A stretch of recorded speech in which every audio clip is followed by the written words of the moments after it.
ओम नमस्ते मित्रों, भाइयों बहनों, मैं डॉक्टर अजीत, आरोग्य कुंज नेचुरोपैथी एंड योग सेंटर बहादुरगढ़ से। मैं आपको अभी कोरोना के ऊपर कुछ टीके बन रहे हैं पूरी दुनिया में WHO के माध्यम से, और भी कई देश टीका बना रहे हैं। इसके ऊपर कुछ रहस्योद्घाटन करने जा रहा हूँ। इस वीडियो का अंत तक देखिएगा और लोगों तक इसको फैलाएं ताकि और लोग भी समझ सकें। दरअसल स्वास्थ्य क्या है, एक शिक्षा है। मैं बार बार कहता हूं कि इस शरीर का स्वभाव बीमार होने का नहीं है, इस मन का स्वभाव अशांत या क्रोधित होने का नहीं है, और इस आत्मा का स्वभाव ईश्वर से विमुख होने का नहीं है। यह और बात है कि हम अपने गलत जीवन पद्धतियों से शरीर को बीमार कर देते हैं, सोचने के गलत तौर तरीकों से अशांत हो जाते हैं, और आत्मा को ईश्वर से विमुख करके हम उस भगवान के परम आनंद से विमुख हो जाते हैं। तो मैं आता हूं कम टू द पॉइंट। अभी मैंने सुना है कि कुछ देश, अमेरिका, यूके और भी कई डेवलप कंट्रियां हैं, उसमें चाइना भी है, और WHO के माध्यम से कुछ टीके ईजाद किए जा रहे हैं जिसकी कीमत होगी 6,000 रुपये, और टीका लगा लिया जाएगा तो कोरोना वायरस का प्रभाव उसके ऊपर नहीं पड़ेगा। लेकिन मैं पूछना चाहता हूं कि मैं 6 नहीं 12,000 रुपये में टीके लगा लूँ, क्या मुझे कभी जीवन में जुकाम, खांसी, बुखार और जो हैवीनेस होता है, गले में कंजेशन होता है, या स्वाद सुगंध बिगड़ जाना होता है, या फिर इसमें सूखी खांसी बताते हैं, जो भी इसके लक्षण है, वो नहीं होगा क्या? वह फिर भी होगा। तब कहा जाएगा कि मैंने कोरोना के लिए लगाया था, वह जो वायरस है वो तो और एक दूसरा नाम से आ गया, कोई मान लो भरोना आ गया या चरोना आ गया, कोई और वायरस आ गया। आप इसको समझने की जरूरत है। देखिए, एक मच्छर है, यहाँ पे एक मच्छर है, मॉस्किटो है।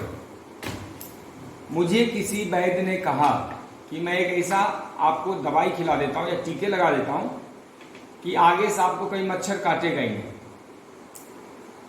तो मैं भी चलो विश्वास कर लिया कि मैं वो दवाई ले लेता हूँ या टीके लगवा लेता हूँ, मुझे मच्छर नहीं काटेगा, यानी मच्छरों से मुक्त हो गया, मच्छर काटने के डर से मैं फ्री हो गया। अब क्या हुआ, टीके लगवा लिया, पैसे भी दे दिए, और थोड़े दिन बाद मुझे मच्छर ने काट लिया। फिर मैं गया, उस डॉक्टर को बताया कि जी मुझे मच्छर काट लिया, आपने तो टीके लगाए थे मुझे मच्छर नहीं काटने का। तो वह डॉक्टर बोलता है दिखाइए कौन सा, कैसे काटा है। फिर मैंने दिखाया रैसेस पूरे गले पे, चेहरे पे, हाथ पे। तो वह कहता है कि मैंने तो इस मच्छर के टीके लगाए थे, मान लो एडिस एजिप्टी के लगाए थे, आपको तो फीमेल एनोफ्लीज ने काट लिया। मैंने तो इस मच्छर के लगाए थे लाल वाले के, आपको हरे वाले मच्छर ने काट लिया। आप समझ रहे हैं कैसे दुष्चक्र रचे जाते हैं, कैसे झूठ बोल के बिजनेस किए जाते हैं। मतलब वो बोलेंगे कि सैकड़ों प्रकार के मच्छर होते हैं, उसमें मैंने एक प्रकार के मच्छर का आपको टीका लगाया था, वो नहीं काटा। अब कौन साबित करेगा वो उसने काटा, किसने काटा? उसने तो हमें कहा था कि मच्छर नहीं काटेगा, मैं टीके लगाता हूँ। इसका मतलब क्या है? ऐसे करके व्यवसाय किए जाते हैं। जिस दिन कोरोना का टीका बन गया, यद्यपि ये टीका बनना असंभव है, मेरी जहां तक जानकारी, मेरी जहां तक समझ है, कोरोना के वायरस के जो स्वरूप होते हैं आप इसमें समझ लें, उसका स्वरूप हर 7 दिन या 15 दिन में चेंज हो जाता है। कभी वो छोटा होता है, कभी गोलाकार होता है, कभी लंबा होता है, कभी ये आयताकार हो जाता है, या कभी ये देखें त्रिभुजाकार हो जाता है। उसका एक स्वरूप रहता ही नहीं। तो जब टीका बनता है तो उसमें क्या होता है, ठीक एग्जैक्ट उसी वायरस का जो डिटेक्ट हो गया, पकड़ में आ गया, उसका एक छोटा सा टुकड़ा लेके आपके शरीर में इंजेक्ट किया जाता है, ताकि शरीर की हर्ड इम्यूनिटी आपके वायरस से लड़ने के लिए एंटीबॉडी डेवलप कर ले, आपके शरीर में गए हुए वायरस को देख के पहचान करके उसके खिलाफ एंटीबॉडी तैयार कर ले। आज तक HIV एड्स के टीके क्यों नहीं बने? 36-37 वर्ष हो गए। उसका एक ही कारण है कि HIV एड्स के वायरस आज तक किसी ने देखा ही नहीं। वो ह्यूमन इम्यूनो डेफिशिएंसी की वजह से जो एंटीबॉडी डेवलप होता है शरीर में, उसको मान लिया गया कि यह एक वायरस है शरीर में, लेकिन देखा नहीं। जब देखा नहीं, टीके किसका बनेगा? समझ पा रहे हैं आप? तो इसी तरह कोरोना का भी टीका बनना बहुत मुश्किल है, असंभव है, क्योंकि यह नॉर्मल इन्फ्लुएंजा है, यह तो कोरोना है ही नहीं। इसका नाम जो भी दे दे, कोविड कहा गया। कोविड मतलब कोरोना वायरस, और 2019 कोविड कोरोना वायरस डिजीज 2019 कोविड-19 इसका नाम दिया गया। इसका तो कोई नाम भी उन्होंने नामकरण भी नहीं किया। पीछे तो swine flu, bird flu, chikungunya, dengue, SARS, जीपा, निका कई ढंग के नाम देते थे। तो इसका वायरस बनना असंभव है। अब मैं दूसरे प्रश्न आता हूँ कि मैं यदि टेस्ट करवाऊँ 5-10 हज़ार रुपये दे दूँ, अभी एक टेस्ट भी आ रहा है, टेस्ट सस्ते हो गए 5,000-6,000 में हो रहे हैं, तो मैं व्यर्थ में यदि टेस्ट पहले तो करवाऊँ तो करवा भी लूँ, उससे अच्छा है उतने रुपए का मैं अपने इम्यूनिटी बढ़ाने के लिए अपने हेल्थ पे क्यों ना खर्च करूं। दरअसल हेल्थ ही यदि हम प्रतिरोधक क्षमता बढ़ा लेते हैं तो आपको टेस्ट और इस दवाओं की जरूरत नहीं होती, और कोई भी दवाई प्रतिरोधक क्षमता कम कर सकती है, बढ़ाती नहीं। ये प्रूवन है, साइंस द्वारा प्रूवन है। अब आता हूँ दूसरे नेक्स्ट पॉइंट पे।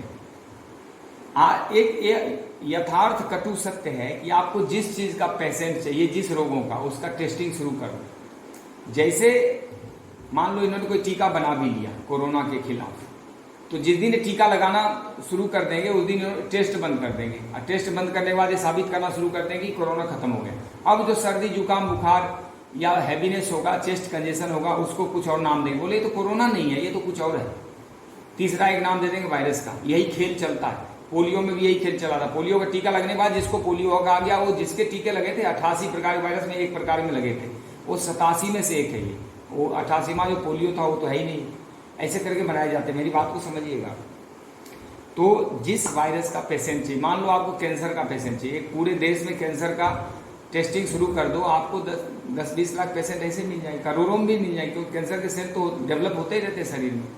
और फिर टेस्ट कौन सा ऑथेंटिक है वो कंफर्म कर दे कैंसर में। कई लोगों का तो टेस्ट करने से भी कैंसर डेवलप हो जाता है, MRI CT स्कैन से भी कैंसर डेवलप हो जाता है। डर के मारे जो कम्युनिटी जो दहशत फैलता है किसी चीज का, उसके मारे जो इम्यूनिटी लॉस होता है, कमजोर होता है, उससे भी कई डिजीज। आपको चिकनगुनिया के पेशेंट चाहिए, आज से चिकनगुनिया का टेस्ट करना शुरू कर दो, ढेरों पेशेंट मिल जाएंगे। आपको डेंगू का टेस्ट कर चाहिए पेशेंट, उसका टेस्ट करना। ये टेस्ट भी एक खेलबेल है, एक मुझे लगता है साजिश में कोई दम नहीं है। RT-PCR टेस्ट के भी ऊपर इतने सारे प्रश्न चिन्ह हैं कि पपीते के जो ड्रॉपलेट्स हैं उसको भी निकाल के रख दिया है कि यह भी पॉजिटिव, कोरोना पॉजिटिव है। जो पपीता खुद इम्यूनिटी बढ़ाता उसको कोरोना पॉजिटिव निकाल दिया। तो आप इस खेलबेल को समझें कि कोई भी टेस्ट, मेडिकल टेस्ट दुनिया में ऑथेंटिक नहीं होता, सब एक अनुमान ही होता, आकलन ही होता है। और टेस्ट ज़्यादातर होता है उन लोगों के लिए जो डेथ बेड पर है, उनको कोई रास्ता नहीं बचा, उनका शरीर रिएक्ट नहीं कर पा रहा है, तो उसमें ये टेस्ट किया जाता है कितना खून है, कितना क्या, उस हिसाब से करते हैं, कितना शुगर है या कितना उसमें कोई मलेरिया का जो वायरस है उसके खिलाफ एंटीबॉडी तो नहीं, यही सब टेस्ट में होता है। तो आपको जिसका पेशेंट चाहिए उसका टेस्ट करना शुरू कर देंगे, करोड़ों में पेशेंट मिलना शुरू हो जाएगा। इसी तरह जिसका टीका बन गया उसका टेस्टिंग बंद करो, ये समझा दिया जाता है देश को कि अब ये रोग खत्म हो गया है, अब इससे डरने की जरूरत नहीं। कल मैं सुन रहा था एक WHO अधिकारी बोला भी 4 महीने क्या है तो आपके साथ ही रहना, कई वर्ष तक रहना। तो फिर लॉकडाउन किस लिए करवा रहा है? WHO ने ही लॉकडाउन करवाया पूरी दुनिया में। किस बात का लॉकडाउन कर रहा है? जब जाना ही नहीं है, 3 महीने करके देख लिया और पेशेंट ही बढ़ रहे हैं, तो लॉकडाउन का क्या मतलब है? और एक ये भी फैक्ट है कि टीबी से 17 लोगों को फैलने के खतरे होते हैं। एक टीबी का पेशेंट 17 लोगों को फैला सकता है, लेकिन आज तक टीबी के लॉकडाउन नहीं हुआ। आज भी टीबी के हर एक सेकेंड में एक लोग मर जाते हैं टीबी से। ये भारतवर्ष में, दुनिया में 15 से 20 करोड़ लोग, 15-20 लाख लोग हर साल मरते हैं। तो आज के डेट मान लीजिए लगभग 2 लाख लोग हर दिन 24 घंटे मर जाते हैं। तो कोरोना क्या है? इसको साबित करते रहो कोई भी डेथ को, कोरोना कोरोना। तो मुझे लगता है इससे घबराने की जरूरत नहीं है, इससे डरने की जरूरत नहीं है। कोरोना और चाइना, मेरा एक ही संदेश है, कोरोना और चाइना दोनों को हराएंगे। स्वदेशी और देसी। स्वदेशी क्या होता है कि हम जहाँ रहते हैं, जिसको लोकल कहते हैं, जहाँ रहते हैं उसी क्षेत्र में तैयार होने वाले या पैदा होने वाले प्रोडक्ट को हम लोकल स्वदेशी कहते हैं। मतलब मेरा देशी में जहाँ हूँ, और देसी कहते हैं हमारे जिस देश में हम क्षेत्र में रहते हैं, भारतवर्ष में, भारत का कोई भी आइटम हो तो वो देसी हो गया। तो हम देसी और स्वदेशी से चाइना को हराएंगे, और आयुर्वेद, नेचुरोपैथी से, योग से कोरोना को हराएंगे। देखिए प्रूवन है, धूप से, शुद्ध धूप यदि 30 मिनट आप सेवन करें 7 दिन, आपकी इम्यूनिटी ऐसे बढ़ने लगती है, विटामिन D3 बढ़ने लगता है। शुद्ध हवा से थोड़ा प्राणायाम कर लो तो कई ढंग के उसमें बैक्टीरिया, वायरस ऐसे मरते हैं। आप छींक मारते उसमें वायरस होते हैं, लेकिन वो हवा में गया, धूप में गया तो नष्ट हो जाता है। ये तक कोरोना का भी है। कोरोना क्या, सामान्य इन्फ्लुएंजा में कई वीडियो के माध्यम से आप तक बता चुका हूँ।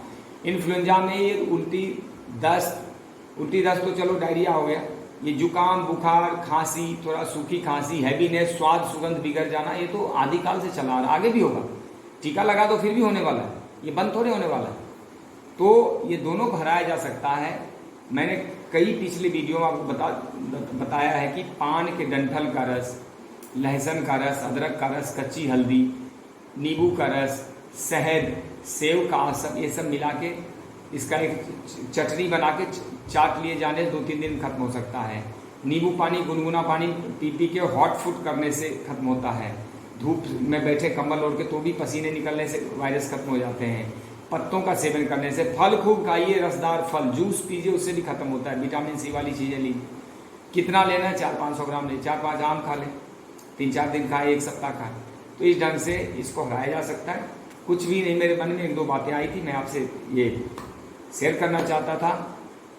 तो अभी कोरोना को छोड़ना है और चाइना पे प्रहार करना है, ज़्यादा हम अपने देश के बने प्रोडक्ट्स को यूज़ करने। ये मानता हूँ कि चाइना के जंजाल से निकलना आसान नहीं देश को, क्योंकि बड़े बड़े हैवी मशीनरी, कई बिजली संयंत्र आपके जीवन के हर एक फील्ड में घुस चुका है। कपड़े से जूते, छत्ते से टॉर्च लाइट, मोबाइल फ़ोन, मतलब जीवन का अंग बन चुका है। लेकिन कमिटमेंट से, जैसे हम 3 महीने तक घर में लॉकडाउन रहते हुए हमने अपने जीवन को बैलेंस किया ना, हम कम खा के, कम साधन का यूज़ करके हम जी तो सके।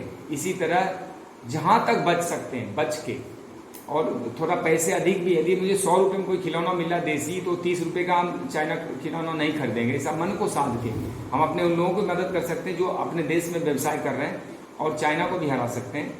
तो कोरोना और चाइना दोनों हारेगा हमारे और आपके सहयोग से, आत्मबल से, मनोबल से, समझदारी से, हमारी शिक्षा से, बुद्धि विवेक से, आत्मगौरव से, राष्ट्र के प्रति स्वाभिमान से, सैनिकों की शहादत का बलिदान को याद करके हम अपने देश को आगे बढ़ाएंगे और कोरोना चाइना दोनों को समाप्त करेंगे। मैं सरकार से अपील करता हूँ कि कोरोना का टेस्ट बेस्ट बंद करें और आगे बढ़ते हैं, चाइना के खिलाफ काम करते हैं। टेस्ट का ड्रामा ही बंद हो जाए ना, इसके टीके बनने, और बन भी जाएगा तो टीका नकली होगा, क्योंकि वायरस का स्वरूप ही नहीं किसी को पता है, ना इसका कोई फिक्स इसका साइज है, कोई इसका फिक्स कोई पहचान है।